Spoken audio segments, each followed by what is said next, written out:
شروع اللہ تبارک و تعالی کے نام سے جو بڑا مہربان نہایت رحم کرنے والا ہے۔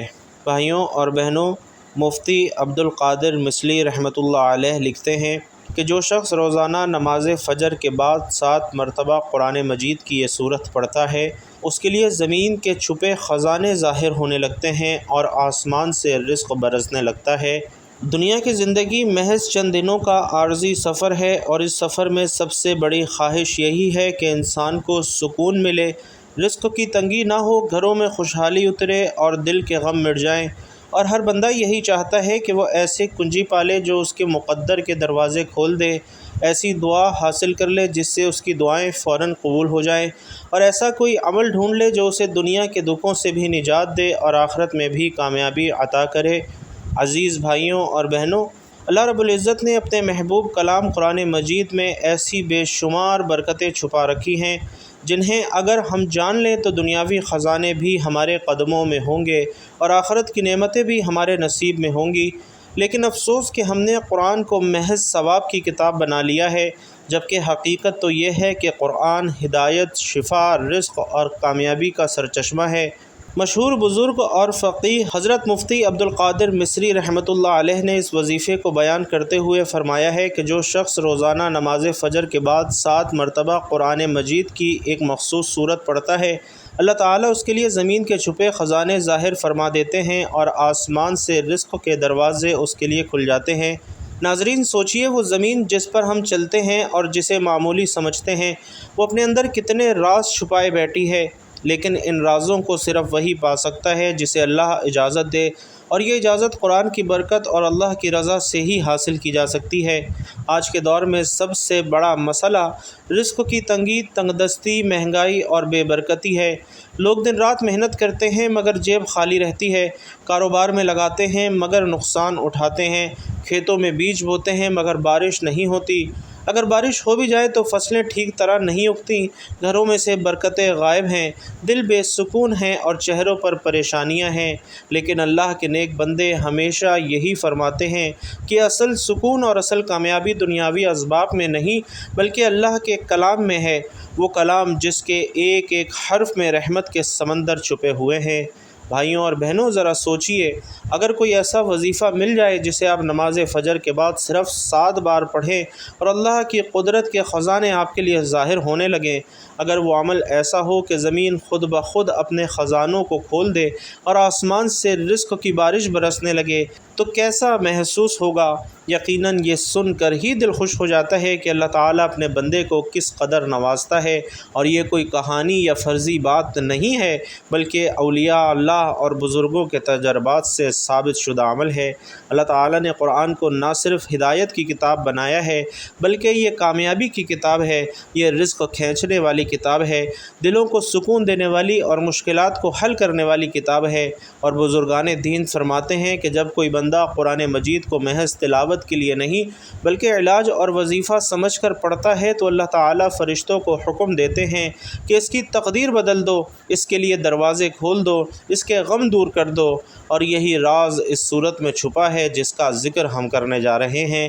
اس سے پہلے اپنے تمام بہن بھائیوں کو آگاہ کرنا چاہوں گا کہ وہ تمام بہن بھائی جنہوں نے درخواست کی تھی کہ ہماری ہفتہ وار محفل میں خصوصی اجتماعی دعا میں ان کا نام لے کر دعا کی جائے، الحمدللہ ان تمام بہن بھائیوں کے لیے دعا کروا دی گئی ہے۔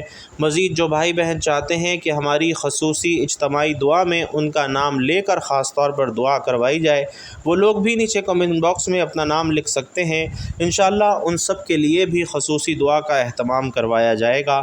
تو ناظرین، نماز فجر کا وقت خود اللہ کی رحمتوں سے بھرا ہوا وقت ہے۔ یہ وہ لمحات ہیں جب رات ختم ہو رہی ہوتی ہے اور دن کی روشنی پھیلنے لگتی ہے۔ اس وقت آسمان کے دروازے کھلے ہوتے ہیں، رحمت کے فرشتے زمین پر اترتے ہیں، دعائیں قبول ہوتی ہیں، اور جو بھی اللہ کے حضور ہاتھ اٹھاتا ہے اس کی مراد پوری ہوتی ہے۔ اور اگر اسی وقت بندہ قرآن کی ایک خاص سورت کو 7 بار پڑھ لے تو گویا وہ اپنے لیے خزانوں کا دروازہ کھولتا ہے۔ اور یہی وجہ ہے کہ اولیاء اللہ فرماتے ہیں کہ یہ وظیفہ صرف رزق ہی نہیں بلکہ عزت، شہرت، کامیابی اور دل کے سکون کا بھی ذریعہ ہے۔ بھائیوں اور بہنوں، زمین کے خزانے صرف سونے چاندی نہیں ہیں بلکہ اصل خزانہ برکت ہے، صحت ہے، اولاد کی خوشیاں ہیں، رشتوں میں محبت ہے اور سب سے بڑھ کر اللہ کا قرب ہے۔ اور آج میں آپ کو وہ راز بتا رہا ہوں جو صدیوں سے بزرگوں کے دلوں میں محفوظ رہا ہے، اور یہ کوئی عام بات نہیں ہے بلکہ ایک ایسا وظیفہ ہے کہ جس نے ہزاروں نہیں بلکہ لاکھوں لوگوں کی زندگیوں کو بدلا ہے، جو غریب سے امیر ہوئے، بیمار سے صحت مند ہوئے، پریشان حال سے خوشحال بنے اور سب سے بڑھ کر اللہ کے محبوب بندے بنے۔ تو آئیے دل کو اللہ کے ذکر سے بیدار کیجیے، ایمان کو تازہ کیجیے اور اس صورت کے فیوز و برکات کو سمجھنے کی کوشش کیجیے کہ جو فجر کے بعد 7 بار پڑھنے سے خزانے ظاہر کر دیتی ہے۔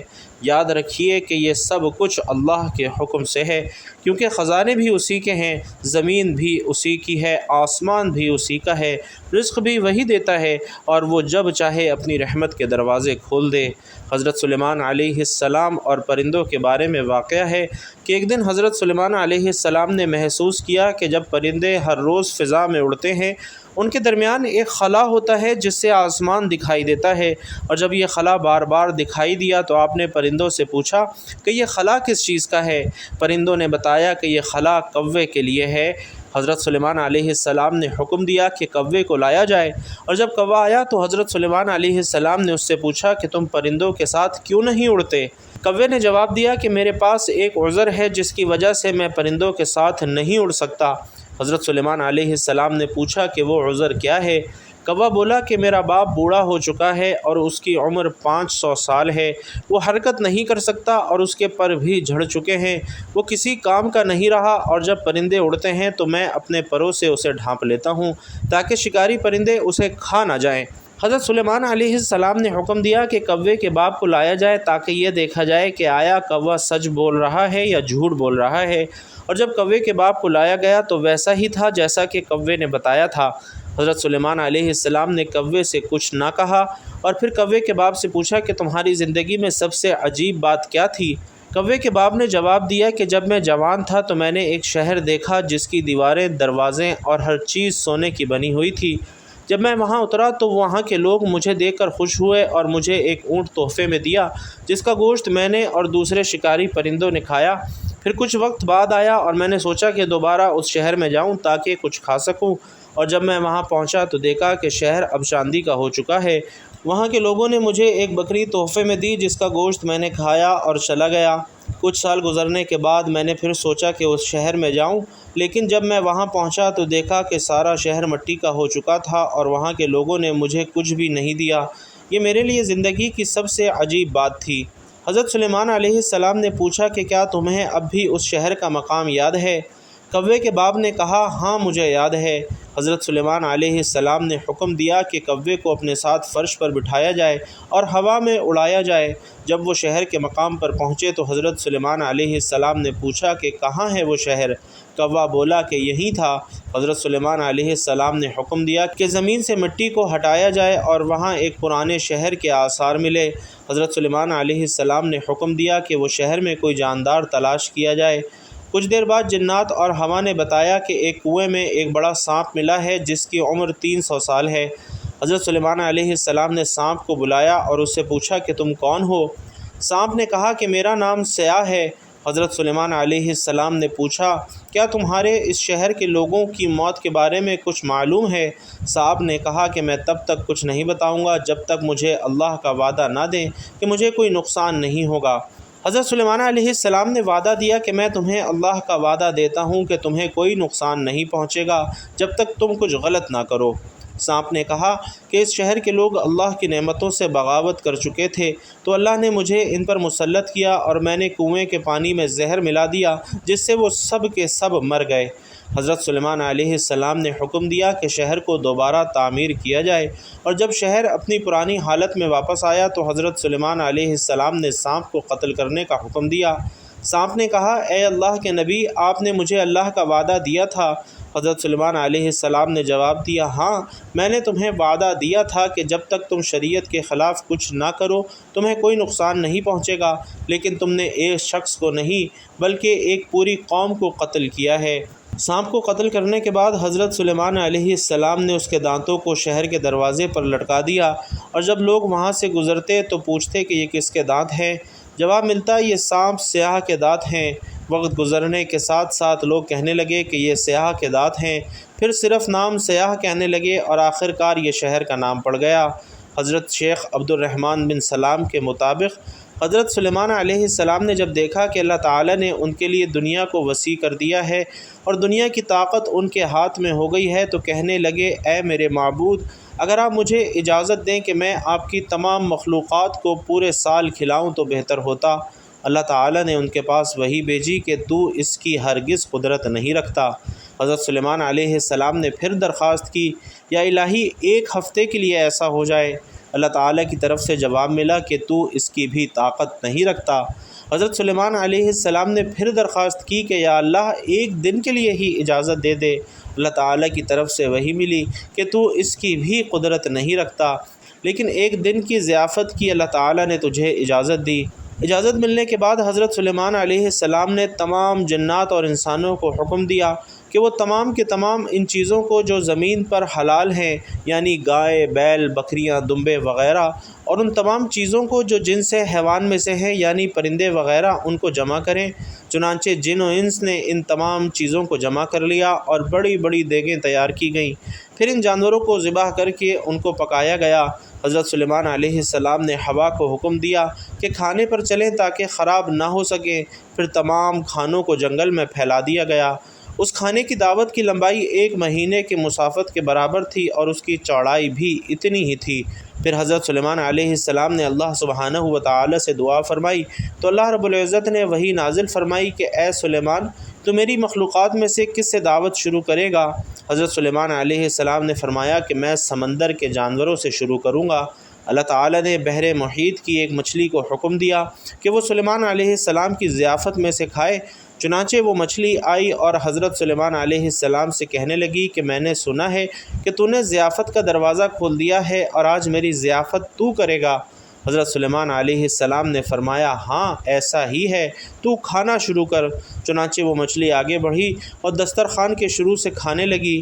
مچھلی نے اس قدر کھانا کھایا کہ کچھ دیر میں جتنا بھی کھانا تھا سب کچھ اکیلے ہی کھا گئی۔ سب کھا کر مچھلی نے حضرت سلیمان علیہ السلام کو آواز لگا کر کہا اے سلیمان، مجھے اور کھانا کھلاؤ۔ حضرت سلیمان علیہ السلام نے حیرانی سے فرمایا کہ تو سب کچھ کھا گئی ہے، اب بھی تیرا پیٹ نہیں بھرا؟ یہ جواب سن کر مچھلی بولی کیا مہمان کے لیے میزبان کا ایسا جواب ہوتا ہے؟ اے سلیمان، آپ خوب جان لیں کہ میرے لیے جتنا کھانا آپ نے پکایا اتنا کھانا میرا اللہ مجھے دن میں 3 مرتبہ دیتا ہے، جبکہ تو آج میرے کھانے میں کمی کی وجہ بن گیا ہے اور تو نے میرے کھانے میں کمی کر دی ہے۔ یہ سننا تھا کہ اسی وقت اسی لمحے حضرت سلیمان علیہ السلام اللہ کے حضور سجدہ ریز ہو گئے اور کہنے لگے کہ پاک ہے وہ ذات جو مخلوقات کی روزیوں کے ساتھ کفالت کرنے والی ہے کہ جہاں سے مخلوق جانتی بھی نہیں کہ آتا کہاں سے ہے۔ سبحان اللہ۔ ناظرین، سورۃ الانبیاء میں ارشاد ہے اور ہم نے تیز ہوا سلیمان کے تابع کر دی جو ان کے حکم سے اس ملک میں چلتی تھی جس میں ہم نے برکت دی تھی، یعنی ملک شام، اور ہم ہر چیز سے باخبر ہیں۔ اور حضرت حسن بصری رحمۃ اللہ علیہ فرماتے ہیں کہ ہوا کے مسخر کرنے کا واقعہ حضرت سلیمان علیہ السلام کے ساتھ اس وقت پیش آیا جب آپ اپنے لشکری گھوڑوں کے معائنے میں مصروف تھے اور اس اثنا میں آپ کی عصر کی نماز فوت ہو گئی۔ چونکہ اس غفلت کا سبب گھوڑے بنے تھے، لہٰذا انہوں نے اپنے ان خوبصورت اور بیش بہا گھوڑوں کو ذبح کر دیا۔ حضرت سلیمان علیہ السلام نے جب اپنی سواری کے جانور قربان کر دیے تو اللہ تعالیٰ نے انہیں اس سے بہتر سواری عطا فرما دی اور ہوا کو مسخر کر دیا۔ اور حضرت سلیمان علیہ السلام کے ان گھوڑوں کا واقعہ قرآن کریم میں بھی موجود ہے۔ ارشاد باری تعالیٰ ہے اور ہم نے سلیمان کے لیے ہوا کو مسخر کر دیا کہ صبح کی منزل مہینے بھر کی ہوتی تھی اور شام کی منزل بھی، یعنی حضرت سلیمان علیہ السلام سلطنت اور لشکر تخت پر بیٹھ جاتے اور جدھر آپ کا حکم ہوتا ہوائیں اتنی تیز رفتار سے چلتی کہ 1 مہینے جتنی مسافت صبح سے دوپہر تک کی ایک منزل میں طے ہو جاتی، اور پھر اسی طرح 1 مہینے مسافت دوپہر سے رات تک میں، یعنی اس طرح ایک دن میں 2 مہینوں کی مسافت طے ہو جاتی۔ ابن ابی حاتم نے حضرت سعید ابن جبیر سے نقل کیا ہے کہ تخت سلیمانی پر 6 لاکھ کرسیاں رکھی جاتی تھیں، جن پر حضرت سلیمان علیہ السلام کے ساتھ اہل ایمان انسان اور ان کے پیچھے اہل ایمان جنات بیٹھتے، اور پھر پرندوں کو حکم ہوتا کہ وہ تخت پر سایہ کر لیں تاکہ آفتاب کی تپش سے تکلیف نہ ہو۔ اس عظیم الشان تخت کو جہاں کا حکم ہوتا وہاں پہنچا دیتی۔ ناظرین، مفکرین دین اسلام اس بات پر بہت زور دیتے ہیں کہ جہاں دینی تعلیمات ایک عام انسان کی روح کو پاکیزہ کرتی ہیں، وہیں ایسی دینی تعلیم بھی ہونی چاہیے جو انسان کے روزگار اور رزق کے حوالے سے اس کی مددگار ہو۔ بلا شبہ رزق اور مال و دولت عطا کرنے والی ذات صرف اور صرف خدائے وحدہ لا شریک ہی ہے، اور جسے چاہے بے حساب رزق عطا فرماتا ہے۔ لیکن بزرگان دین نے کچھ ایسے طریقہ کار بھی وضع کیے ہیں جو دینی تعلیمات کے عین مطابق ہیں اور شب و روز کے آزمائے ہوئے مجرب عملیات ہیں۔ اسی طرح مفتی علامہ قادر مصری رحمۃ اللہ علیہ سے منقول ہے کہ رزق کے خزانے کھلوانے والا ایک ایسا عمل ہے کہ جس کے کرنے سے انسان پر دولت کی بارش ہونے لگتی ہے۔ خالصتاً قرآنی عمل ہے اور ہر مرد اور عورت چھوٹا بڑا بآسانی اس عمل سے مستفید ہو سکتا ہے۔ قرآن پاک کی صورت کا عمل ہے اور ساتھ اللہ کے ایک نام کا ورد ہے۔ بھائیوں اور بہنوں، عمل میں بتایا گیا ہے کہ ہر روز بلا ناغہ صبح فجر کی نماز کے بعد قرآن کی ایک صورت پڑھنی ہے، تو اس صورت کو 7 بار پڑھ کر اللہ کا ایک نام یا رزاق 313 مرتبہ پڑھنا ہے، اول و آخر درود پاک پڑھنا ہے اور اس عمل کو اپنی زندگی میں شامل کر لینا ہے۔ انشاءاللہ اس عمل کی برکت سے زمین اپنے چھپے ہوئے خزانے ظاہر کرنے لگتی ہے اور پڑھنے والے کے لیے آسمان سے رزق کے دروازے کھول دیے جاتے ہیں۔ ایسا شخص جو یہ عمل کرتا ہے اس پر رزق کی بارش ہونے لگتی ہے۔ تو بھائیوں اور بہنوں، سب سے پہلے تو آپ نے فجر کی نماز ادا کرنی ہے اور نماز فجر ادا کرنے کے بعد حضور اقدس صلی اللہ علیہ وسلم کی ذات اقدس پر درود پاک کا نذرانہ پیش کرنا ہے۔ آئیے خیر و برکت اور ثواب کی نیت سے ایک مرتبہ مل کر بھی درود پاک پڑھ لیں۔ اللہم صلی علی محمد وعلی آل محمد کما صلیت علی ابراہیم وعلی آل ابراہیم انک حمید مجید۔ اللہم بارک علی محمد وعلی آل محمد کما بارکت علی ابراہیم وعلی آل ابراہیم انک حمید مجید۔ درود پاک پڑھنے کے بعد آپ نے سورۃ الفجر کی تلاوت 7 مرتبہ کرنی ہے۔ یہ قرآن کریم کی آخری پارے میں صورت ہے۔ صحیح تلفظ اور رہنمائی کے لیے ایک مرتبہ میں اس کی تلاوت کر دیتا ہوں۔ بسم اللہ الرحمن الرحیم۔ والفجر ولیال عشر والشفع والوتر واللیل اذا یسر هل فی ذلک قسم لذی حجر الم تر کیف فعل ربک بعاد ارم ذات العماد التي لم يخلق مثلها في البلاد وثمود الذين جابوا الصخر بالواد وفرعون ذي الأوتاد الذين طغوا في البلاد وأكثروا فيها الفساد فصب عليهم ربك سوط عذاب إن ربك لبالمرصاد فأما الإنسان إذا ما ابتلاه ربه فأكرمه ونعمه فيقول ربي أكرمن وأما إذا ما ابتلاه فقدر عليه رزقه فيقول ربي أهانن كلا بل لا تكرمون اليتيم ولا تحاضون على طعام المسكين وتأكلون التراث أكلا لما وتحبون المال حبا جما كلا إذا دكت الأرض دكا دكا وجاء ربك والملك صفا صفا وجيء يومئذ بجهنم يومئذ يتذكر الإنسان وأنى له الذكرى يقول يا ليتني قدمت لحياتي فيومئذ لا يعذب عذابه أحد ولا يوثق وثاقه أحد يا أيتها النفس المطمئنة ارجعی الی ربک راضیۃ مرضیہ فادخلی فی عبادی وادخلی جنتی۔ تو ناظرین محترم، جن لوگوں کو یہ صورت زبانی یاد نہیں وہ قرآن مجید میں سے دیکھ کر یہ پوری صورت 7 مرتبہ پڑھیں اور اس کے بعد اللہ تعالیٰ کا مبارک نام یا رزاق 313 مرتبہ پڑھنا ہے اور اس کے بعد آپ نے قرآن کریم کی یہ آیت 33 مرتبہ پڑھنی ہے۔ ربی انی لما انزلت الی من خیر فقیر، اور اس کے بعد پھر دوبارہ درود پاک پڑھنا ہے جو آپ نے شروع میں پڑھا تھا۔ مفتی علامہ عبد القادر مصلی رحمۃ اللہ علیہ نے بہت سے واقعات کا بھی ذکر کیا ہے جن پر اس وظیفے کے سبب اللہ کی برکتیں اور رحمتیں نازل ہونے لگیں۔ یہاں اختصار سے بتانا مقصد ہے کہ بیش بہا اور وافر مال و دولت حاصل کرنے کا بیش قیمتی عمل ہے، اسے اپنی زندگی میں ضرور شامل کریں اور پھر اپنی آنکھوں سے اس کے اثرات رونما ہوتے ہوئے دیکھیں۔